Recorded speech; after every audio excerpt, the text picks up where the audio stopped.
is India allowed to do that? They have to pay tariffs. Do they have an exemption on rice? No, sir. We're still working on their trade deal.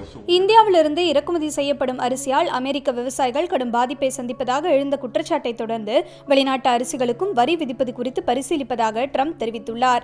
இறக்குமதிகளால் கடும் பாதிப்பை சந்தித்த அமெரிக்க விவசாயிகளுக்கு இந்திய மதிப்பில் சுமார் 1 லட்சம் கோடி ரூபாய் நிவாரண உதவி வழங்க ட்ரம்ப் உத்தரவிட்டிருந்தார். இது தொடர்பான நிகழ்ச்சியில் கலந்து கொண்ட அவரிடம் இந்தியா, தாய்லாந்து, சீனா, பியூட்டாரிகோ ஆகிய நாடுகளில் இருந்து அதிக அளவில் அரிசி அமெரிக்காவில் இறக்குமதி செய்யப்படுவதாக விவசாயிகள் குற்றம் சாட்டினர். இதை கேட்ட ட்ரம்ப் அருகில் இருந்த அமெரிக்க கருவூல செயலாளர் ஸ்காட் பெசன்ட்டிடம் இந்தியா எப்படி இவ்வளவு அரிசியை இங்கு இறக்குமதி செய்யலாம்? அவர்கள் வரி செலுத்த வேண்டும் அல்லவா? அவர்களுக்கு வரிவிலக்கு ஏதும் அளித்துள்ளோமா என கேட்டார். ஆனால் இந்தியாவுடன் வர்த்தக ஒப்பந்தம் குறித்து பேச்சுவார்த்தை நடந்து கொண்டிருப்பதாக பெசன்ட் தெரிவித்ததை தொடர்ந்து அவர்கள் அப்படி செய்யக்கூடாது எனவும் தெரிவித்தார். பின்னர் அமெரிக்க விவசாயத்துறையை பாதுகாக்க வரிகளை சக்தி வாய்ந்த ஆயுதமாக பயன்படுத்துவேன் எனவும் வெளிநாட்டு இறக்குமதி மூலம் விவசாயிகள் சந்தித்து வரும் சிக்கல்களை 2 நிமிடங்களில் என்னால் தீர்க்க முடியும் எனவும் தெரிவித்தார். இந்திய அரிசி மட்டுமல்லாது கனேடிய உரங்கள் மீதும் கடுமையான வரிகள் விதிக்கப்படும் என ட்ரம்ப் பேசினார்.